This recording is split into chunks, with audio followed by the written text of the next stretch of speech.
would like to welcome to our channel today Dr. Becky Peacock, who is the director of the Scottish Railways, and we are going to have a conversation with her regarding railways in the UK and in Scotland. Dr. Peacock, welcome and thank you for being with us today. So let me just start by asking you some more general questions regarding the railways in Scotland and in the UK. When did the railways start and how did this new era transform people's life back then? So the story of Scottish Railways is quite a complicated one. It's not an easy one. Lots of different railway companies competing together. So I'm going to try and make it as simple as physically possible to explain the story. So the first simple railway in Scotland that we have definite knowledge about started in about 1722, and it was the Trena and Kirkcaldy Harbour on the Forth.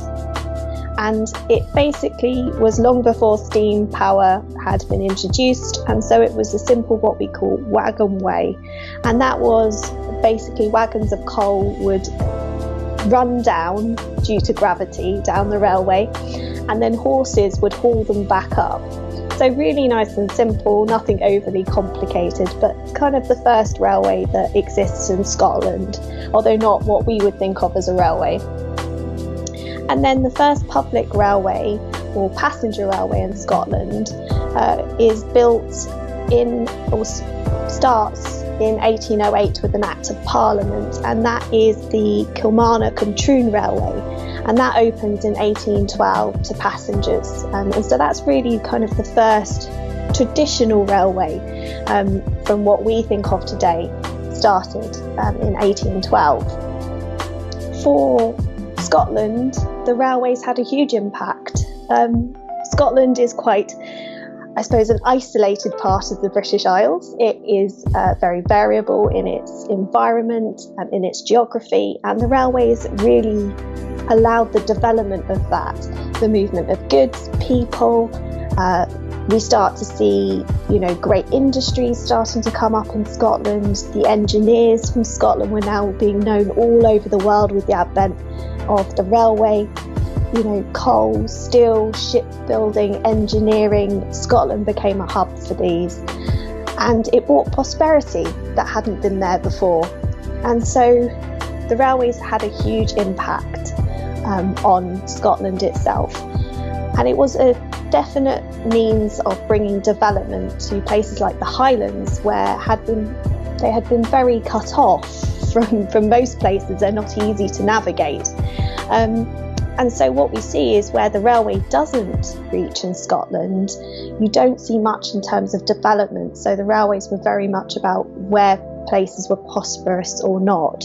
So quite a big impact in Scotland itself. I see. And of course the Industrial Revolution gave a boost in all this whole process. Now, a question has just been born to me, since we are here two women talking about the railways. Could you tell us a few things about the women's role in railways? Yeah, so women have a much earlier role than most people assume. So they were really involved in the railways from the start. They don't really appear very much in records, which makes it quite hard to find them. What you do really see is that with the onset of war around the First and the Second World War, is that women really start to take over the railways, with men leaving to go and fight.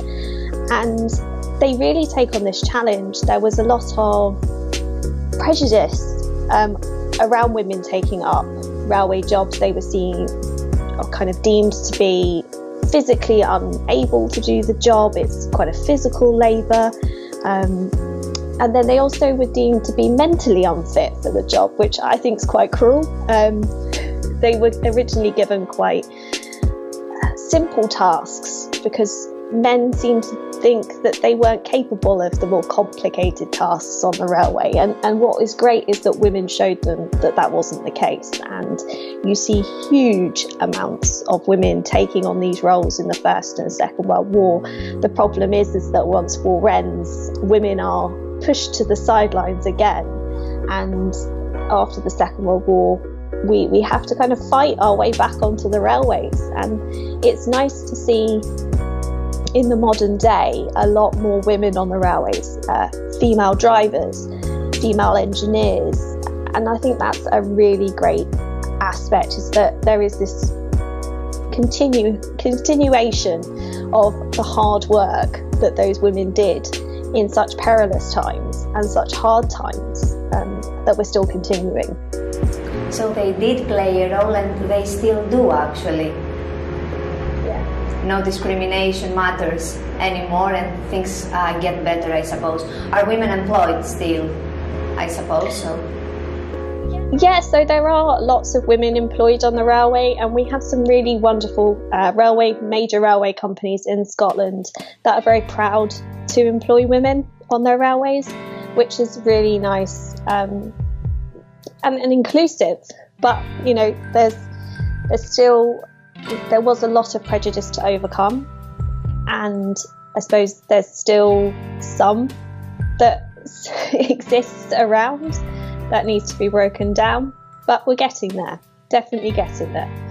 Exactly, and as time goes by, I think things will be even better with no distinctions and stuff like that in our today's world, of course.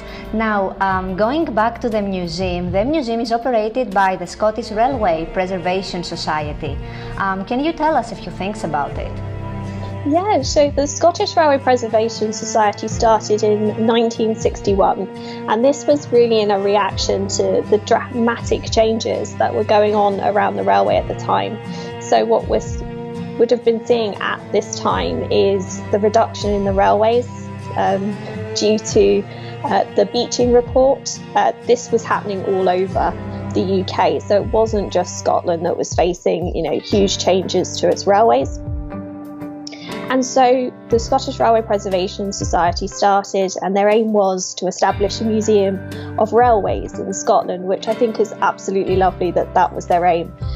And it was to preserve locomotives, rolling stock, other equipment and relics of the railways, to show how they were built and run over this great illustrious period of railways.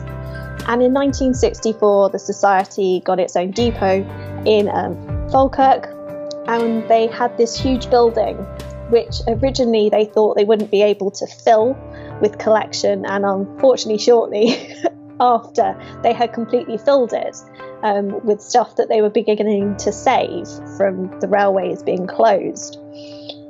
The Society had always aimed to want to run a public railway where they could actually demonstrate the items of the collection in an authentic environment where people could experience the joy of steam and diesel. And so the Bowness and Kinneil Railway was developed in 1979, and it's developed on a reclaimed site on the south shore of the Firth of Forth in Bowness, and the line runs from Bowness Station to Manuel, with the Museum of Scottish Railways sitting at Bowness Station. So we're sat amongst this lovely heritage railway, which is lovely to be able to show the more delicate items in our collection in the museum, and then you can go outside and watch everything else run up and down. And we've got 3 large museum buildings on the site at Bowness, with historic locomotives, carriages, wagons, models, displays, photographs, anything you could think of. We've probably got it somewhere, sitting somewhere. And we received what is called full accreditation in 2009, and we're really lucky that our collection is also recognised by the Scottish Government's recognition scheme as of national significance. So a really lovely kind of stamp for us after all that hard work of the Scottish Railway Preservation Society since 1961. Exactly. It sounds lovely and very, very appealing to people, very attractive. Now, for those who don't know and they may be interested in, where is the museum located, and what can visitors do and experience upon their visit? So the museum is located at Bowness which is not far from Edinburgh in Scotland. So we're quite well located, and we're at the back of our site, so you kind of have to walk through the Heritage Railway to get to us. You go over a footbridge to get to us, or you can go along our really lovely visitor trail, where you can go past the model railway and then also go and see our display shed, where we have some of our other bits of collection on show. So there's a lot to see on your journey towards us through the station. There's lots for visitors to do. So at the museum itself, we've got everything from full-size locomotives to old-fashioned railway signs. We've got small items from the collection. We've got cranes, carriages, wagons. You can have a go at interactive displays, which are really lovely. I'm a person who loves to get their hands dirty and have a go. So it's really nice to be able to do those aspects. You can climb onto the footplate of some of our locomotives. You can have a go at sorting the letters in our travelling post office, which is how it used to be done. While the post office was travelling, they'd sort all the mail, so you have to get it right, otherwise it means the mail gets diverted. You can have a go at pulling signals, so see how a signalman or signalwoman would be moving the trains and the freight through stations. So there's a lot you can do at the museum itself. There's a brass rubbing trail and things like that. And you can also, in our display shed, see the last surviving Glasgow Blue train and a few other historic vehicles. Now, obviously, we're sat on the Bowness and Kinneil Railway, so you can't not go on a journey. I see. I think the opportunity that you give to the visitors in order to have a holistic and hands-on experience is something unique, and they should definitely go for it. Otherwise, just seeing, you will not get the whole experience. It's something amazing. Yeah, and I think that's what's really nice about the relationship between the Museum of Scottish Railways and the Bowness and Kinneil Railway, because we're here to preserve and to teach about the history of Scottish Railways, and then a visitor can go on the Bowness and Kinneil Railway and see all of that happening in front of them, journeying across the railway from Bowness to Manual, and then being able to at Manual get off the train and actually watch the locomotive run round so that it can start its return journey, and the opportunity to speak to the volunteers that run the railway, the guards, the station master, the ticket booking office clerk, even the driver and fireman, and everyone is so enthusiastic about what they do. It's that knowledge and that opportunity to speak to someone who is there, running those wonderful historic steam locomotives, and get up and close and personal, I think is just amazing. Are souvenirs available for the public?